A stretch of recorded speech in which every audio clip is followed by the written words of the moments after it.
Bonjour les aventuriers de la conscience, Nelly Kiel de Oser être soi. Je vous appelle aventurier de la conscience et c'est vraiment le moment de développer notre côté aventurier de la conscience. Avec ce coronavirus dont on entend parler partout, même au loin moi, même en Espagne là, même dans ma van life, j'arrive à en entendre parler. Mais ceci dit, je prends quand même beaucoup de distance. Et si cette épidémie, cette pandémie, naturelle ou non, était justement là pour nous permettre de nous faire évoluer? Que l'on soit déjà en chemin d'éveil, de développement personnel, de conscience ou pas, est-ce que c'est pas le moment pour se poser les bonnes questions et pour poser les bonnes questions et pour se remettre en question? Tout ce qui se passe ici, on sait bien maintenant que ça existe parce que nous l'avons tous créé, individuellement et collectivement, puisque nous sommes tous dans ce champ quantique unifié.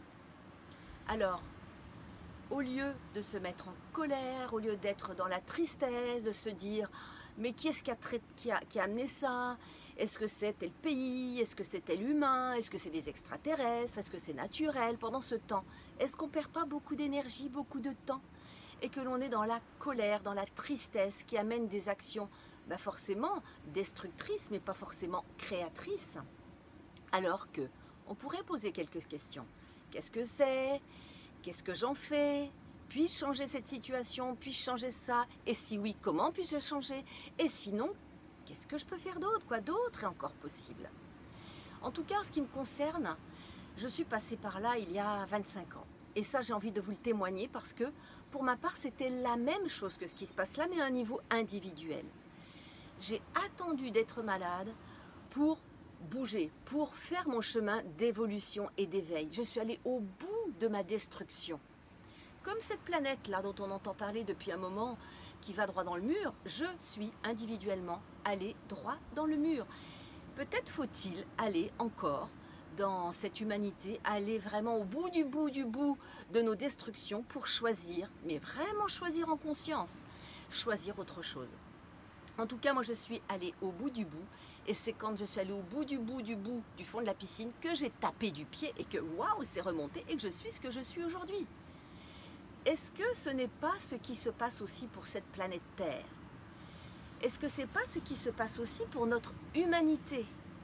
Nous avons le choix et c'est vraiment le moment opportun pour revoir toutes nos priorités et ne pas se focaliser, comme je disais tout à l'heure, sur les émotions, sur nos pensées qui vont nous focaliser sur des situations, des événements qui vont nous amener encore dans des actions de réaction et non pas des actions créatrices.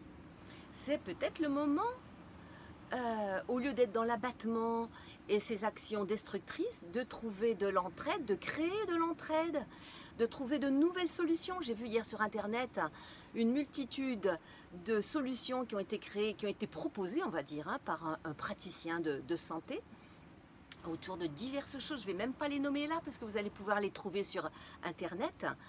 Mais vous connaissez déjà des choses qui vous ont fait du bien ou alors des choses que vous n'avez encore pas essayé par peur. Effectivement, il y a tellement eu une chasse aux sorcières de toutes les thérapies, de toutes les, comment dire, les produits autres et thérapies autres depuis quelques années que peut-être vous en êtes éloigné. Mais c'est le moment d'aller voir de ce côté-là.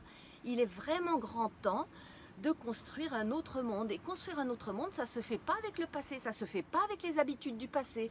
Ça se fait en sortant de cette matrice de l'ancien monde, de ces anciennes pensées, de ces anciens fonctionnements et choisir des actions qui vont être profitables pour notre santé. Est-ce qu'on prend suffisamment en compte notre corps? Est-ce qu'on prend soin de, je ne sais pas, faire des activités physiques, d'utiliser, allez je vais le dire, non je ne vais pas le dire, quelques petits produits naturels, faire appel à tel et tel thérapeute qui a, en général, même si on parle des charlatans, mais il n'y a pas que des charlatans, il y a des charlatans dans tous les domaines, que vous puissiez rencontrer un thérapeute qui va pouvoir vous accompagner à faire du clair dans votre histoire. Parce que si on est malade, Et bien sûr qu'il y a des virus, bien sûr, mais les virus, ils ne nous sautent pas dessus. Moi, j'ai jamais eu la grippe, si ce n'est pendant mon adolescence, et pourtant j'ai côtoyé des personnes qui avaient la grippe pendant longtemps, en tant que thérapeute, en tant que travailleur social à une époque. Voilà. Et ça ne m'est pas tombé dessus à partir du moment où j'ai eu le cancer. Moi, j'ai fait un cancer et après, j'ai pris soin de moi et c'est bon. Hein, voilà, je coche, c'est fait. Donc c'est le moment aussi d'accepter notre vulnérabilité. Parce que si on est malade, ben oui, je suis malade, et alors? Et si je meurs? Alors je vais en choquer beaucoup, hein, mais la mort fait aussi partie de notre humanité. Dans cette évolution, dans cet fonctionnement, on nous a appris que la maladie et la mort n'étaient pas acceptables. Eh bien si, à un moment donné, il peut y avoir aussi la mort et ça fait partie de notre chemin d'humain à accepter. Et j'ai accompagné beaucoup de malades du cancer et d'autres maladies, et j'ai accompagné beaucoup de personnes aussi qui n'étaient pas touchées par la maladie mais qui avaient peur de la maladie et de la mort. C'est quelque chose à accepter, c'est quelque chose à accueillir. Donc qu'est-ce qu'on peut faire pour aller vers une santé meilleure, c'est-à-dire aller non pas vers les peurs, mais accueillir ce qui est et faire ce qui est nécessaire pour aller vers quelque chose de meilleur. Et accepter aussi, à un deuxième temps, la maladie si elle est là et la mort si elle est là. Voilà ce que j'avais envie de dire aujourd'hui, ça me met en joie. Voilà, et je vous souhaite une très belle journée, aventurier de la conscience, puisque c'est maintenant que vous êtes vraiment dans votre cadre d'aventurier de la conscience. Je vous embrasse, au revoir. Vous pouvez liker, vous pouvez partager et aller sur ma chaîne YouTube Nelly Kiel également. Au revoir à nouveau.